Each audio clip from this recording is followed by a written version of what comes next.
ৰঙিয়াত পদপথ নিৰ্মাণৰ নামত মৰণ ফাণ্ড ঠিকাদাৰৰ অপৰিকল্পিত কামত জনসাধাৰণৰ হাৰাশাস্তি বিধায়ক ভৱেশ কলিতাৰ ঘনিষ্ঠ ঠিকাদাৰৰ ময়মতালিত অতিষ্ঠ ৰঙিয়াবাসী ৰঙিয়া নগৰত পদপথ নিৰ্মাণৰ নামত এক অৰাজক পৰিস্থিতিৰ সৃষ্টি হৈছে নগৰখনৰ এনটি ৰোড এমচি ৰোড আৰু শান্তিপুৰত একেলগে পদপথ নিৰ্মাণৰ কাম আৰম্ভ হোৱাত চৰম দুৰ্ভোগ ভুগিব লগা হৈছে সৰ্বসাধাৰণ ৰাইজে ঠিকাদাৰৰ অতি লেহেমীয়া গতি আৰু অপৰিকল্পিত কাৰ্যপদ্ধতিয়ে ৰঙিয়াবাসীক হাৰাশাস্তিত পেলাইছে স্থানীয় বিধায়ক ভৱেশ কলিতাৰ সুহাতস্বৰূপ ঠিকাদাৰ ধনেশ্বৰ কলিতাই নিজৰ ময়মতালি মতে কাম চলাই চৰম অৰাজকতা সৃষ্টি কৰাৰ অভিযোগ উঠিছে এটাৰ পিছত আন এটা কাম সম্পূৰ্ণ কৰিবলৈ স্থানীয় সচেতন মহলে আহ্বান জনাইছিল কিন্তু কোনো গুৰুত্ব নিদিয়া ঠিকাদাৰে নগৰৰ মাজমজিয়াৰ তিনিটাকৈ পথত একেলগে গাঁত খান্দি পথবোৰ যাতায়াতৰ অযোগ্য কৰি তুলিছে এই অৰাজক পৰিস্থিতিৰ প্ৰভাৱ ইতিমধ্যে ৰঙিয়াৰ জনজীৱনৰ ওপৰতো পৰিছে পথবোৰত যান-জঁট তীব্ৰ হোৱাৰ উপৰি সৰু বৰ বহুতো দুৰ্ঘটনা সংঘটিত হৈছে তদুপৰি পদপথ নিৰ্মাণৰ বাবে অপৰিকল্পিত খননৰ ফলত ৰঙিয়া জৱাহৰলাল নেহৰু শিশু বিদ্যালয়ৰ নতুনকৈ নিৰ্মাণ কৰা দেৱালো ভাঙি পৰিছে যে জনসাধাৰণৰ মাজত আতংকৰ সৃষ্টি কৰিছে প্ৰাক্তন বিধায়ক অনন্ত ডেকাৰ লগতে নগৰৰ ব্যৱসায়ীসকলে ঠিকাদাৰৰ বিৰুদ্ধে ক্ষোভ প্ৰকাশ কৰিছে তেওঁলোকে অতি সোনকালে এক সুসংহত পৰিকল্পনাৰ জৰিয়তে কাম সম্পূৰ্ণ কৰিবলৈ দাবী জনাইছে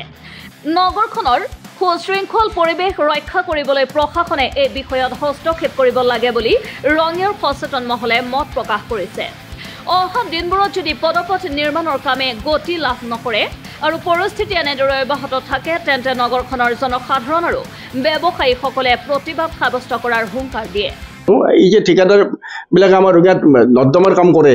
ড্ৰেইনৰ কাম কৰে প্ৰায় প্ৰতি বছৰে কেতিয়াবা ৰিপেয়াৰিং কৰে কেতিয়াবা ফ্ৰেছ কাম কৰে এই পানীবোৰ ক'ত যাব কিবা প্লেন আছে নে নক্সা আছে নে নাই ৰঙিয়া চহৰৰ পানীবোৰ ক'ৰ পৰা ক'ত পেলাব তাৰ কিবা নক্সা আছে নে নাই কেৱল আহা টকাকেইটা খোৱাৰ কাৰণে ফন্দি নেকি এইটো এতিয়া আমি শুনিছোঁ যে তেওঁ আমাৰ স্থানীয় বিধায়কৰ খুব সহায়স্বৰূপ পূৰ্বে তেওঁ আছিল অন্য একজনৰ এতিয়া তেওঁৰ সহায়স্বৰূপ গতিকে তেওঁ চব প্ৰায় ঠিকাবোৰ পায় এতিয়া মই PWD কম যে এইৰকম অৰাজকতাৰ কিয় সৃষ্টি হৈছে এটা এটা কাম সিজিল কৰি কাম কৰা উচিত আমাৰ যে এতিয়া LP স্কুলখনত শিক্ষাদানৰ ক্ষেত্ৰত গুৰুত্বপূৰ্ণ এটা সমস্যাৰ সৃষ্টি হৈছে কাৰণ আমি দেখা পাইছোঁ যে ল'ৰা ছোৱালীবিলাকে একদম বাহিৰৰ ফালে তেওঁলোকে মূৰ পোনাই থাকে কোলাহলৰ এটা পৰিৱেশ গতিকে এই পৰিৱেশৰ কোন দায়ী মই ভাবোঁ যে PWD ডিপাৰ্টমেণ্টৰ চিন্তা কৰা উচিত ৰঙিয়াখনক কেনেকৈ অৰাজকতাৰ মাজলৈ ঠেলি পঠিয়াব নালাগে আৰু একজন ঠিকাদাৰে বিভিন্ন ঠাইত কাম আৰম্ভ কৰিছে আচলতে প্ৰকৃতপক্ষে ঠিকমতে টেণ্ডাৰ হৈছে নে তাকো সন্দেহ আছে গতিকে আমাৰ PWD ডিপাৰ্টমেণ্টে বিভাগীয় ডিপাৰ্টমেণ্টে গোটেই বস্তুটো নলা নৰ্দমা পৰিষ্কাৰ কৰাৰ নামত বা নলা নৰ্দমা বনোৱাৰ নামত তেওঁলোকৰ কি প্লেন ৰাইজকো অৱগত কৰা দৰকাৰ কাৰণ যদি পানীটো সৰু পানী ক'ত নাযায় তেনেহ'লে কিয় নৰ্দমা কেৱল টকাকেইটা খোৱাৰ কাৰণে নেকি গতিকে মই ভাবোঁ যে বিভাগীয়ভাৱে এইটো এটা ভালকৈ তদন্ত কৰা উচিত আৰু কামখিনি যাতে এটাৰ পিছত এটাকৈ চিজিল কৰি কৰে মানুহৰ যাতে কোনো হাৰাশাস্তি নহয় তীব্ৰ যান জঁটৰ যাতে সৃষ্টি নহয় ল'ৰা ছোৱালীবিলাকৰ যাতে পঢ়া শুনাৰ বাধাপ্ৰাপ্ত নহয় তাৰ ব্যৱস্থা কৰা উচিত তেওঁ অ'ত গাঁত খান্দিবলৈ আৰম্ভ কৰিছে তেওঁলোকে ড্ৰেইন কৰাৰ নামত ইতিমধ্যে জৱাহৰলাল নেহৰুৰ যিখন শিশু বিদ্যালয় আছে জৱাহৰলাল নেহৰু শিশু বিদ্যালয় তাৰ যিখন দেৱাল আছে এখন ভাঙি পৰিছে চাৰিওকাষে তাৰ যিটো শৈক্ষিক পৰিৱেশ একেবাৰে বিনষ্ট হৈছে আৰু সেইটো কাম আৰম্ভ কৰাৰ লগে লগে তেওঁলোকে এনটি ৰোডতো কাম আৰম্ভ কৰিছে য'ত তীব্ৰ যান জঁট আৰু তাত লক্ষ্য কৰিছোঁ যে তাতো যেতিয়া মেটেৰিয়েলছবিলাক থয় সাংঘাতিক অৱস্থা হয় তাৰপিছত তেওঁলোকে শান্তিপুৰতো এটা কাম কৰিছে